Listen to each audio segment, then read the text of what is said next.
Bienvenue chez le Conteur des Lucioles. Il était presque 15 heures quand Hugo proposa à ses amis d'aller jouer dans les bois près de chez lui. Alexa et Sam acceptèrent et ils foncèrent vers les bois pour une partie de cache-cache. La partie commença et Hugo et Alexa allèrent se cacher tandis que Sam comptait. Hugo, connaissant assez bien les lieux, courut vers une cachette, mais avant d'y arriver, il trébucha sur une des racines d'un arbre et glissa jusqu'à une sorte de trou à travers la végétation. Il entra dans ce fameux trou et arriva dans ce qui ressemblait à un village qu'il pouvait voir dans ses livres fantastiques. Il vit ensuite plusieurs personnes cachées derrière ce qui correspondait à des maisons. Elle semblait avoir peur, comme si c'était la première fois qu'elle voyait une personne. Une jeune fille arriva vers lui, toujours sur ses gardes, et lui demanda avec hésitation qui il était. Il répondit assez surpris et perdu « Et vous, qui êtes-vous » Elle répondit qu'elles étaient des fées, des êtres cachés du monde extérieur par peur des humains.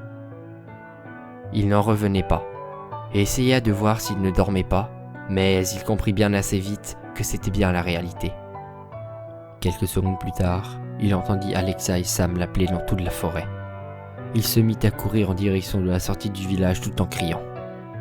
Une fois retrouvé, les deux amis lui demandèrent où il était passé, et il répondit qu'il s'était perdu. Ses amis ne le croyaient que très peu, mais ne lui posèrent pas plus de questions et lui dirent qu'il était assez tard et qu'il devait rentrer au plus vite. C'est ainsi que leur journée prit fin. Quelques jours plus tard, il voulut en apprendre davantage sur les fées et leurs histoires, et alla se renseigner à la bibliothèque de sa ville. Mais il ne découvrit que des histoires à dormir debout, par rapport à ce qu'il avait vu l'autre jour. Il prit alors une grande décision. Retourner au village. Il était 17h quand il sortit de chez lui et se dirigea vers la forêt. Il vit la racine où il avait trébuché la première fois et la suivit jusqu'à arriver au fameux trou. Il avança dans le trou avec prudence et vit une image tirée d'une fiction. Des fées volant dans les airs. Il n'en revenait pas. Et là, les fées n'avaient pas peur de lui, comme la première fois. La même fée vint à sa rencontre et lui dit bonjour d'un air très joyeux. Il lui répondit et essaya de comprendre où il était. Elle lui dit qu'ils étaient au village des fées, un village abritant les dernières fées au monde, et enchaîna rapidement en lui rappelant qu'il n'avait pas répondu à sa question de l'autre fois. Il reprit assez surpris et répondit qu'il s'appelait Hugo et qu'il venait d'une maison à côté de la forêt. Mais il parlait assez vite pour lui poser toutes les questions qui lui venaient en tête. Qui sont-elles ? Comment personne ne les a jamais vues ? La jeune fée lui dit, tout en rigolant, qu'il était très drôle. Et elle répondit à toutes ses questions. Elle lui dit qu'elles étaient bel et bien des fées qui se cachent des humains depuis longtemps, et que personne ne les a vues car leur protecteur, l'arbre immense à l'entrée du village, les protège de toute intrusion. Elle expliqua qu'il s'est transformé en arbre pour pardonner ses péchés passés. Un beau jour, cette personne est venue comme toi au village et nous a voulu du mal. Et après avoir compris ce qu'il nous avait fait, il s'est transformé en arbre pour symboliser son pardon. Elle reprit rapidement en lui disant, peu importe, qu'elle allait lui faire visiter le village et lui faire rencontrer quelques personnes importantes. Elle lui prit la main et commença la visite. Cela prit toute la journée. De l'atelier de couture aux boutiques de champignons, tout était magnifique et joyeux. Mais une chose dérangeait Hugo, c'était par rapport à l'histoire de l'arbre immense. Il n'y en avait pas un à l'entrée du village. Alors, il pensa que c'était une légende, pour donner une histoire au village. Et après avoir passé toute la soirée à visiter, à jouer dans le village, Hugo posa une dernière question à la jeune fée. « Quel est ton nom ?» Elle commença à rigoler un peu et lui répondit joyeusement.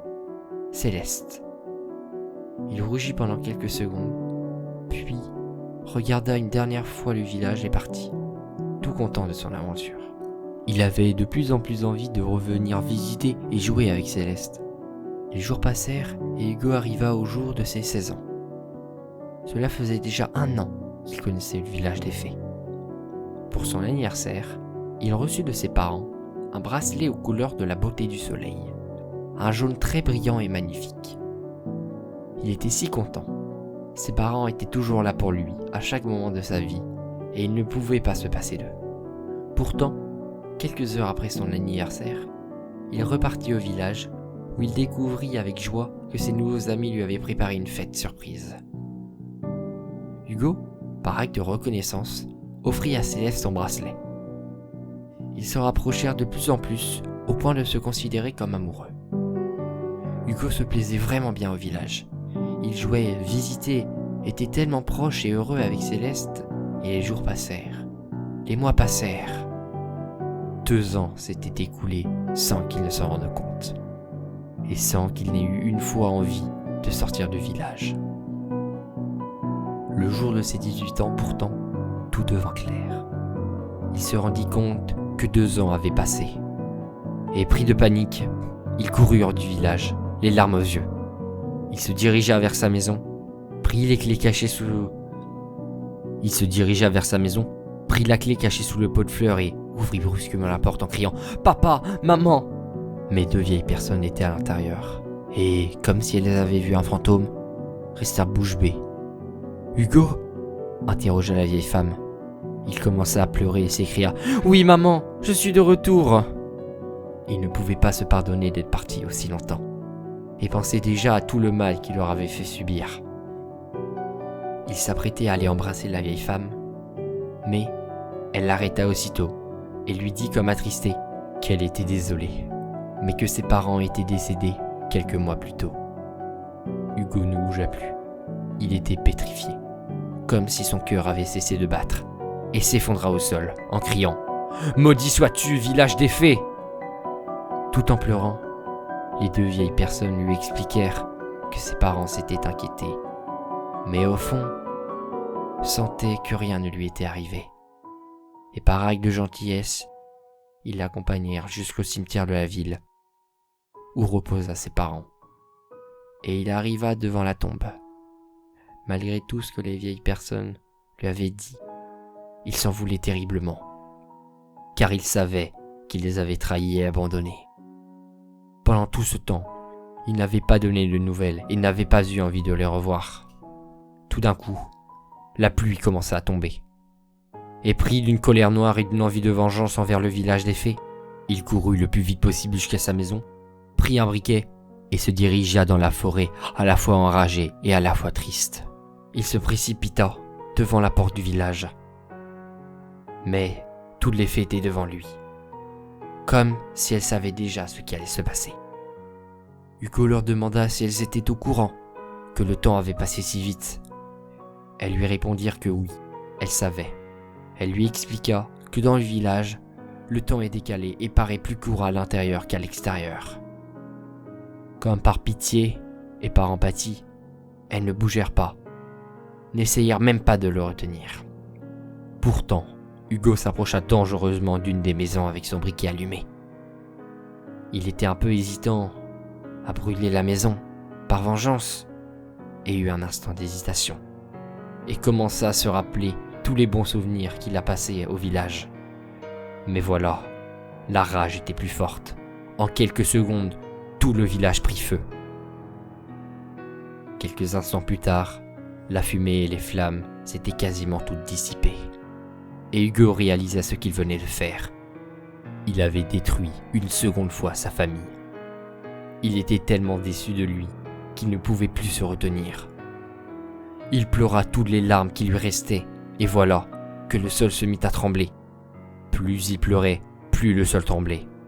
C'est alors que, comme par enchantement, les fées n'ont même pas eu le temps de parler que toute la forêt tremblait, et les maisons et le village entier se reconstruisit. Mais au même moment, Hugo commença à changer.